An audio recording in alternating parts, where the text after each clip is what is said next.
Today we're talking references and inspiration while drawing this.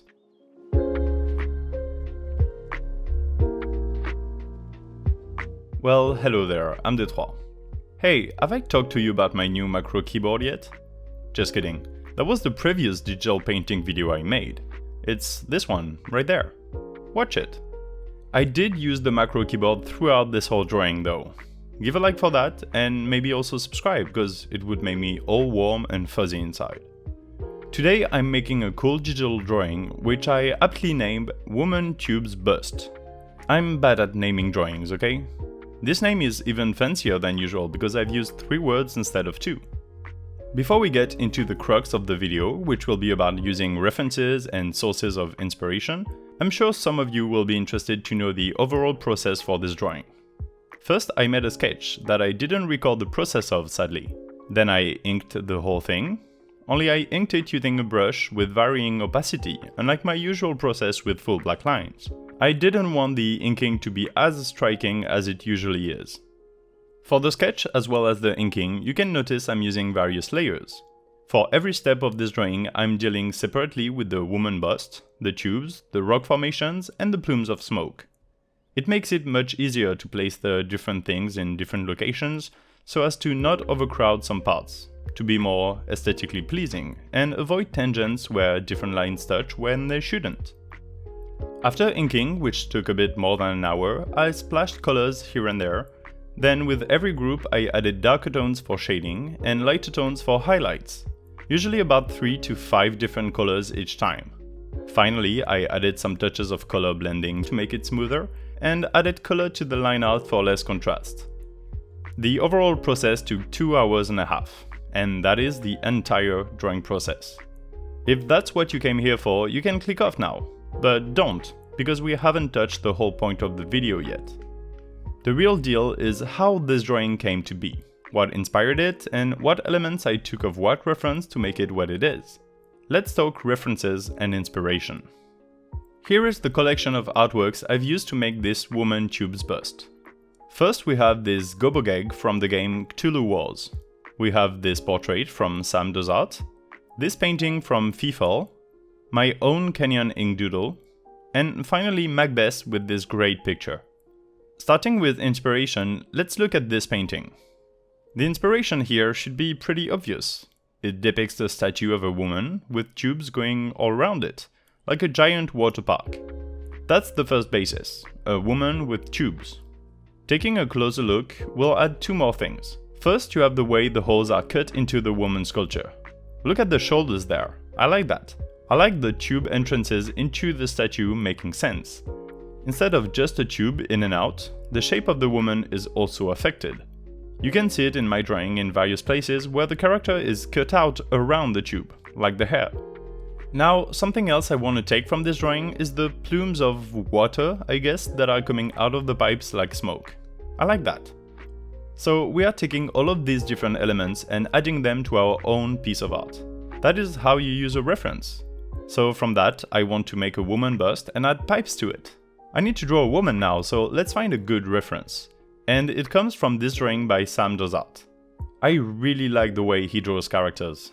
They are highly simplified but with great anatomy, and not too cartoony. I'm not that good at drawing characters, so when I see nice shapes and clear anatomy like that, I'm taking it.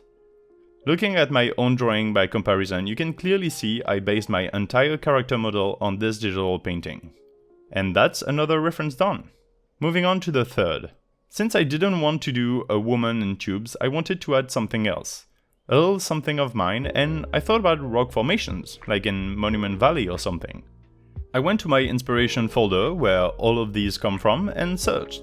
You know, it's the folder with over 1,000 pictures you randomly scroll through when you're looking for inspiration. Most of them are just screenshots, and sometimes I don't have the name of the artist, because I usually don't need it, so if I do, I reverse search it on Google.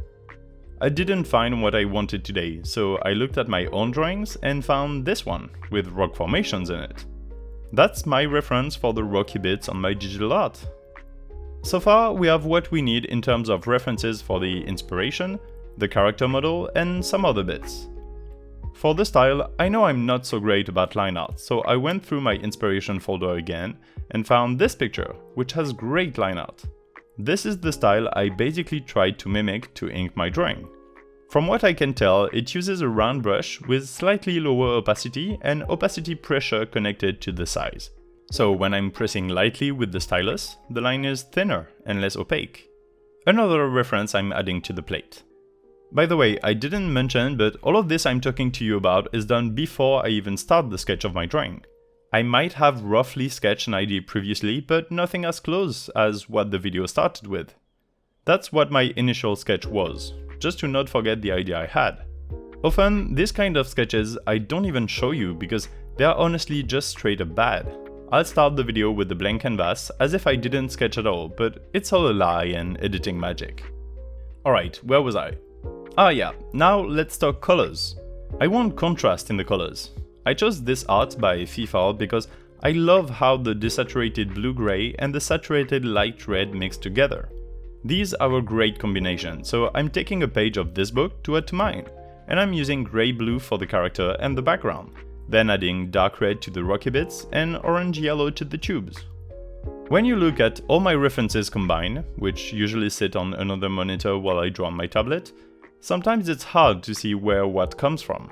Of course, I also add my own elements to everything, but for every other stroke I make, I look at my picture board, or corkboard or mood board, whatever you want to call it, and I decide based on what I see. In the end, a lot of things are tweaked around. For example, the rock formations are not very similar to the reference I used. The colors don't end up as vibrant as they are in the color reference, and the drawing is much simpler in style than the Macbeth picture. That's where your own spin helps.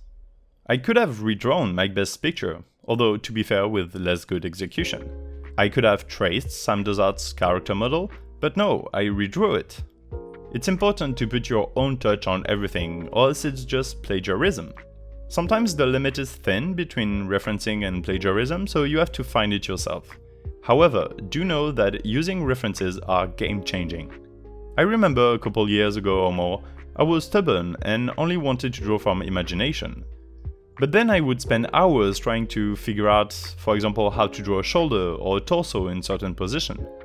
Looking at pictures of what you're trying to achieve really makes the process so much easier. I ended up really liking this drawing of a female bust with tubes and rocky bits and smoky bits everywhere. I like the composition, I like the colors, I like the idea of it, and the lack of meaning behind it all. It was also really nice to paint using a macro keyboard.